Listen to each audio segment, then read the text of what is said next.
Hello and welcome to this edition of World at War. My name is Mohammed Saleh. On the 24th of September, a drone launched by Yemen's Houthi rebels struck the southern Israeli port city of Eilat, wounding at least about 22 people, two of whom are believed to be in a serious condition with shrapnel wounds. The Israeli Prime Minister Netanyahu and his Defense Minister Israel Katz were quick to issue a warning of a severe response. And soon, the Israeli Air Force bombed what it claims were targets linked to the Houthis in Yemen's capital Sanaa. In the aftermath of the Israeli assault, the Houthi-run health ministry said that at least 9 Yemeni people, including 4 children and 2 women, had been killed, and at least 174 others had sustained serious injuries in the Israeli bombing, which the Yemenis say hit civilian and service facilities. Given that the search is still on for the victims who are believed to be trapped underneath the rubble, the toll of both the people who are killed as well as those who are injured could significantly rise. Our next report gets you more.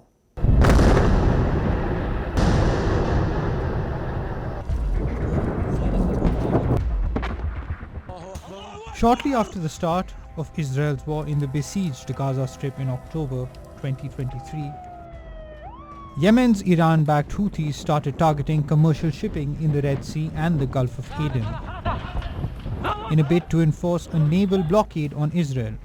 Since last November's ceasefire between Israel and Iran-backed Hezbollah in Lebanon, the Houthis have stepped up their attacks, firing missiles and drones thousands of kilometers north towards Israel, in what they say are acts of solidarity with Palestinians under Israeli fire in Gaza. Most of these missiles and drones have either been intercepted or fallen short of Israeli territory.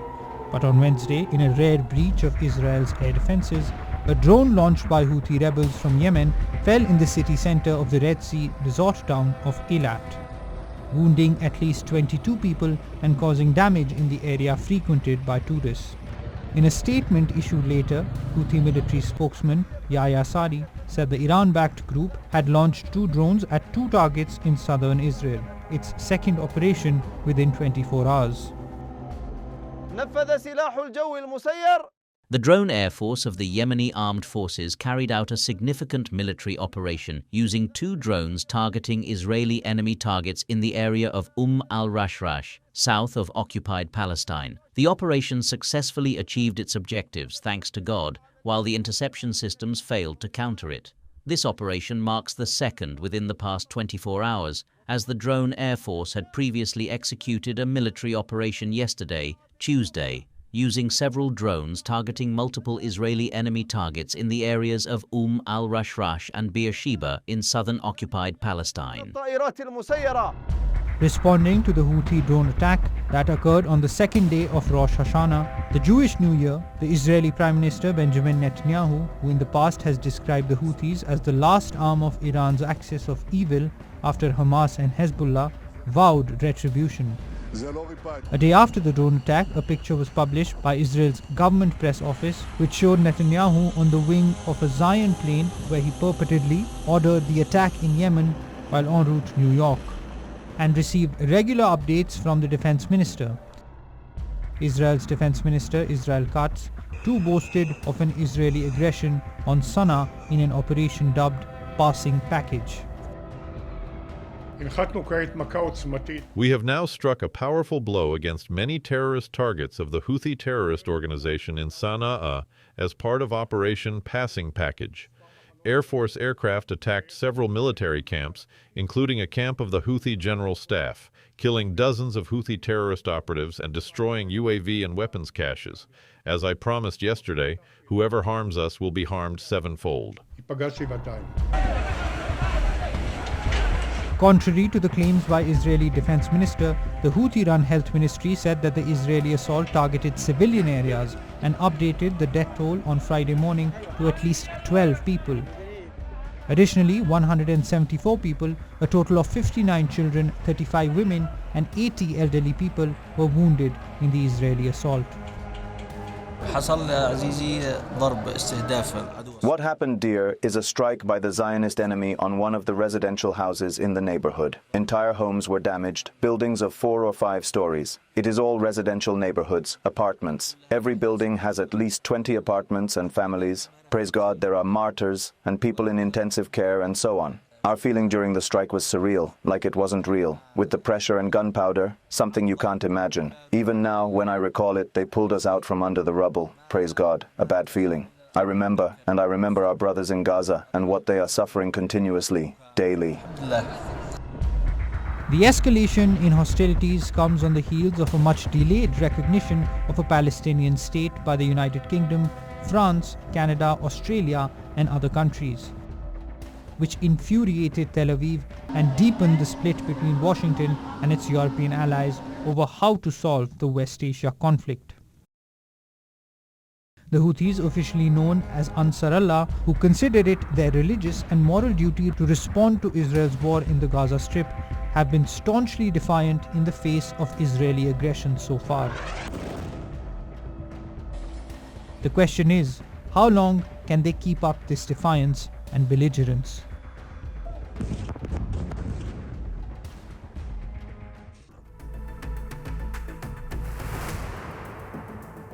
Is Russia probing NATO's eastern flank? This is a question that is now giving sleepless nights to the military strategists across European capitals. Make no mistake about this, there is a clear pattern to what is happening along NATO's eastern flank. The repeated drone violations into Denmark's airspace have been condemned as hybrid warfare. The Danish airports of Aalborg and Billund have been shut on the 24th of September. Aalborg, interestingly, also serves as a military base, and Skydestrup is home to some of the Danish Air Force's F-35 and F-16 fighter jets. The Danish Prime Minister Mette Frederiksen has not ruled out the possibility that Russian drones are responsible for these airspace violations.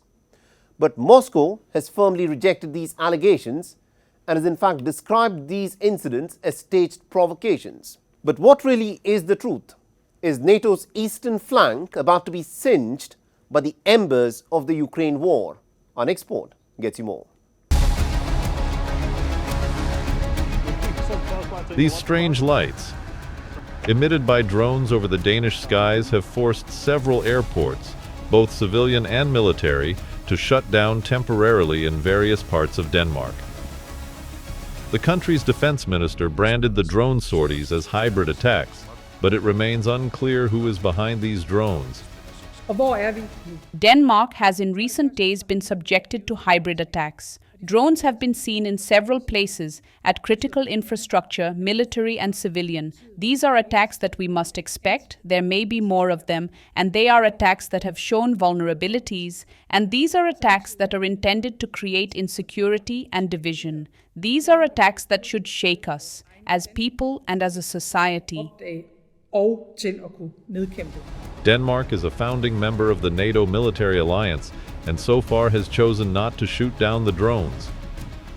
On the 19th of September, 3 Russian MiG-31 fighter jets entered Estonian airspace over the Gulf of Finland without permission and remained there for a total of 12 minutes. F-35 fighters that were stationed in Estonia as part of NATO's Eastern Sentry operation were scrambled to respond to the intrusion, NATO Allied Command Operations Headquarters said on the 9th of September about 23 Russian drones were spotted in Polish airspace. The incursion triggered a quick reaction alert.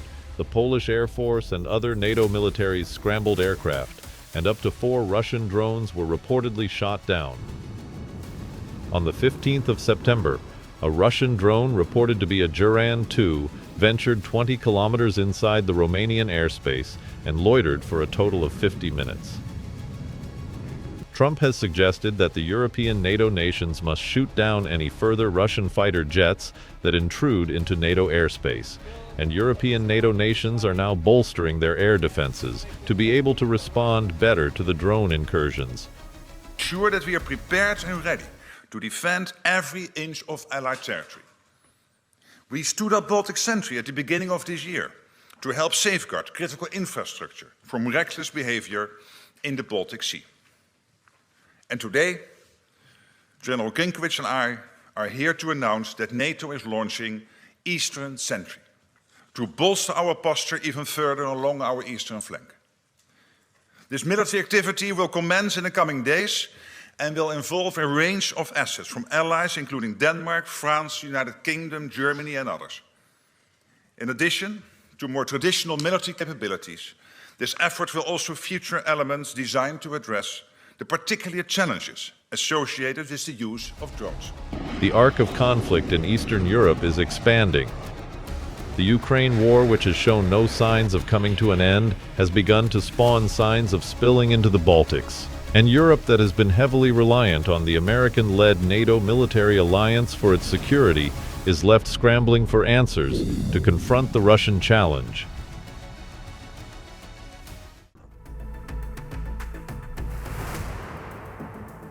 The Defence Research and Development Organization on the 24th of September successfully tested the intermediate-range Agni Prime missile from a rail-based mobile launcher, marking a significant milestone in India's strategic missile capabilities. The DRDO described the successful test launch as a game-changer, stating that the road-cum-rail missile system would actually act as a force multiplier for the nation's strategic forces. But how good is the Agni Prime missile? What are its capabilities and how does it add to India's robust missile arsenal? Our next report gets you more. The Agni Prime, part of the Agni series of ballistic missiles, is an advanced medium-range weapon with sophisticated guidance, accuracy and maneuverability. The Defence Research and Development Organization successfully tested the Agni Prime missile from a rail-based mobile launcher at Chandipur in Odisha. This successful launch has placed India among a select group of nations. Only Russia, the United States, China and possibly North Korea have the capability to launch such long-range ballistic missiles from railway platforms using canisterized launch systems. But why are rail-based launch vehicles crucial? Developments in satellite imagery, mobile sensing and missile technology have made stationary launchers vulnerable to enemy attacks. Silos are increasingly vulnerable to both nuclear and conventional strikes due to improvements in missile accuracy. This has put a premium on mobile launch platforms, which are seen by military strategists as much more survivable in case of an all-out war. Such platforms include submarines, aircraft, and ground-based mobile launchers that can be operated via roads or rail. Mobile launch platforms are also crucial for a country's second strike capability, that is, a country's ability to survive a nuclear attack and then launch its own counterattack. This is especially important for India, which has declared a no-first-use nuclear doctrine, meaning that it will only use nuclear weapons in retaliation to an enemy nuclear attack. India's Agni Prime missile is a two-stage solid fuel-propelled missile with an operational range of 2,000 kilometers. It can carry both conventional and nuclear warheads. The missile itself weighs an impressive 11,000 kg. In fact, India's roughly 70,000-kilometer-long rail network provides a potential for the missiles to be carried and deployed from any corner of the country without the need for cumbersome preparations. There are thousands of tunnels in India's railway network. These can be used by rail-based launchers to hide from enemy satellite surveillance. The capability to launch from the tracks means that the launcher can be kept in hiding till the very last moment before the missile is deployed. According to the Indian Ministry of Defence, the missile trajectory was tracked by various ground stations and it was a textbook launch, meeting all mission objectives, which will further strengthen India's credible deterrence capabilities.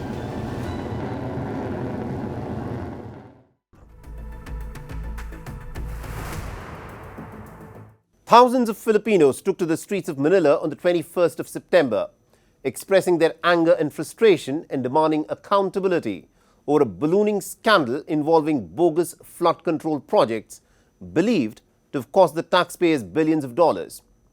Reportedly, at least about 72 people, including 20 minors, were arrested by the riot police in two separate incidents, which also resulted in at least about 39 officers getting wounded.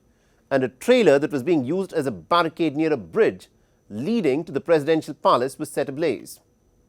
The Sunday protests coincided with the anniversary of the late strongman Ferdinand Marcos Sr.'s declaration of martial law, a period many remember as one of the darkest in the country's history. Our next report gets you the details.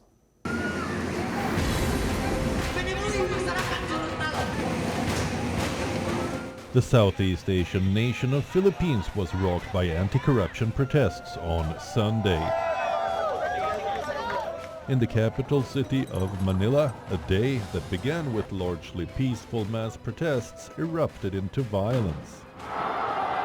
As the riot police used water cannons and flashbangs in clashes with mostly young masked people, who hurled rocks and Molotov cocktails at the riot police. Some of the protesters were seen holding aloft the pirate flag seen at recent Indonesian protests that were sparked by low wages, unemployment, and anger over lavish lawmaker perks that left at least 10 dead. 23-year-old nursing student Ali Villahermosa, who was part of an estimated crowd of 50,000, gathered Sunday morning in the capital's Luneta Park, narrated personal ordeals, and lamented against government corruption. We are here to call for the government to finally stop corruption. Actually, I'm one of those who experienced the floods in Valenzuela. There were times I personally waded through floods. What I can say is that it's truly shameful when such actions happen, knowing that in my family, my father is just a factory worker, yet he pays taxes, as do my uncle and my parents, and this is all we get from the government. There's no proper plan for this. 56-year-old Teddy Casino, chairman of left-wing alliance Bagong Aliansang Makabayan, stressed that the group was demanding not only the return of stolen funds, but prison time for those involved. The people are tired, the people are fed up, and the lack of government action on this very long-running issue of corruption requires people to go to the streets and express their outrage in the hope of pressuring government to actually do their jobs. Rage has been simmering in the Southeast Asian country over the so-called ghost infrastructure projects ever since President Ferdinand Marcos Jr. put them center stage in a July State of the Nation address that followed weeks of deadly flooding. Just recently, I was inspecting the effects of the monsoon, typhoons Wifa, Francisco, and Kome. I saw that many flood control projects are useless and crumbling. Let's not pretend. The people know that these projects can breed corruption. There are kickbacks, initiatives for the boys. So to everyone conniving to take from the money of the people and steal the future of our citizens, have some shame towards your fellow Filipinos. The Filipino people need to know the truth. Someone has to pay for the grave damage and corruption. On 15th September, Ferdinand Marcos Jr. had said that he did not blame people one bit for protesting. The Department of Finance has estimated that the Philippine economy has lost up to $2 billion from 2023 to 2025 due to corruption in flood control projects. Greenpeace, however, has suggested the number could actually be closer to $18 billion. In a country with a long history of scandals involving public funds in which high-ranking politicians found guilty of corruption have, more often than not, escaped serious jail time. The Sunday protests were reminiscent of the heady days of the 1986 movement that resulted in the ouster of current President Marcos's dictator father. If there's a lesson to be learned from Sunday protests, President Ferdinand Marcos Jr. needs to have a long, hard look at his own family history.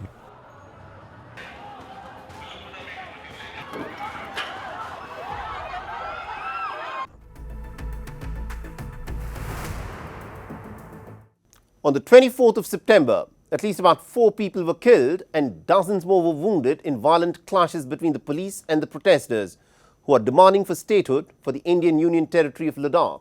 According to a statement issued by the Indian Ministry of Home Affairs, an unruly mob had attacked the police, which resulted in more than 30 police personnel getting injured. Now, the administration has pinned the blame on the social activist Sonam Wangchuk, who's been leading the protests, of fomenting the violence, a charge that he's denied.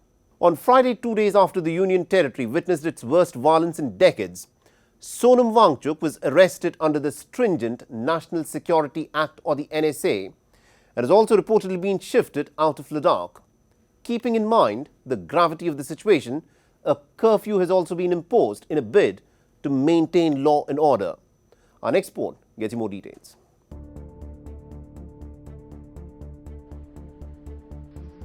Home to some 300,000 Muslim Buddhist population and bordering China and Pakistan.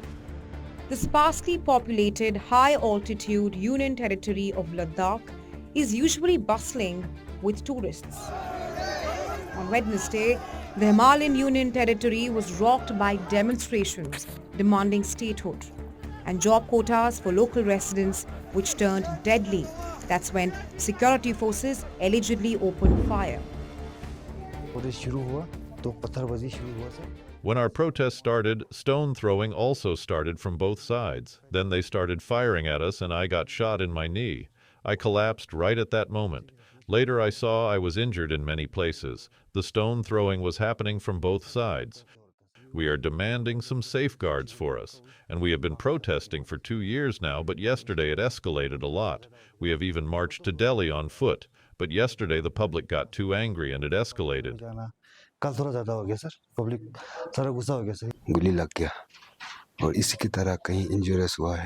I got shot and there are many like me who got shot. The firing should not have happened. We were protesting peacefully and they shot at peaceful protesters, and that's why there were so many injured people. शांतिपूर्ण के साथ चल रहा था तो last में उसी gate के सामने आके अंदर जो गोली चलाया, इसकी वजह से कई आदमी को नुकसान हुआ.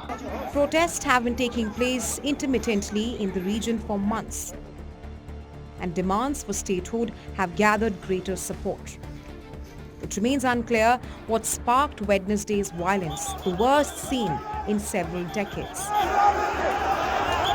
Reportedly, angry demonstrators attacked the ruling Bharatiya Janata Party's local office, set fire to the building and torched a police vehicle, injuring at least 30 police personnel.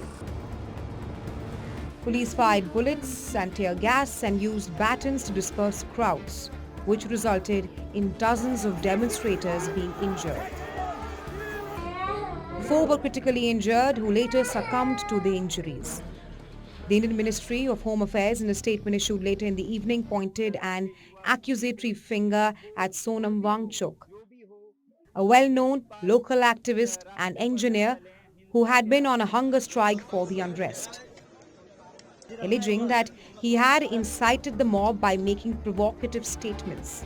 On Thursday, the Union Territory wore a deserted look, with most of its main roads blocked by coils of razor wire and guarded by police in riot gear.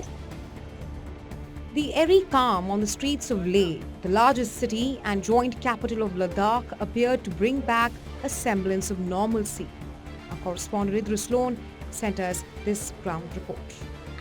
Authorities have imposed curfew in Leh, while as Section 163 has been imposed across the Kargil district.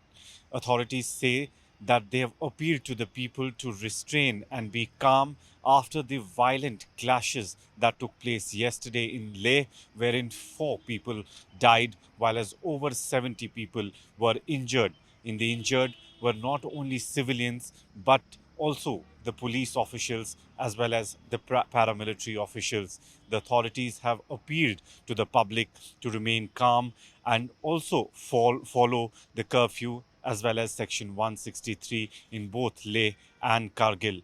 The Leh apex body has been demanding from quite some time. Sonam Wangchuk was on a hunger strike for over 14 days, they have been demanding from the central government that statehood should be given to the Union Territory of Ladakh, and also the Sixth Amendment. The local leaders, however, have been demanding that there should be an elected body that should rule the Ladakh region, while as the central government has already been in talks, and there's going to be another meeting that's going to be held on 6th of October with the top bodies of Ladakh. With video journalist Feroz Idris Lone for WION World is One. 2019 was a seminal year in Indian politics. Ladakh lost its semi-autonomy when a newly re-elected Bharatiya Janata Party government split it from the former Indian state of Jammu and Kashmir, thereby imposing direct rule on both. Since then, both the Muslim and Buddhist communities have joined hands in demanding statehood for Ladakh, along with greater autonomy, which would give them job and land quotas. The ruling establishment claims to have held talks with local leaders since 2023 and stresses that the dialogue procedure has yielded phenomenal results.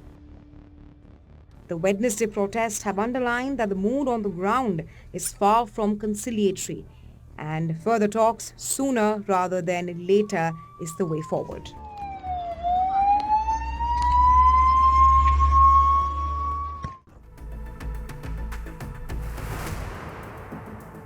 And with that, it's a wrap on this edition of World at War.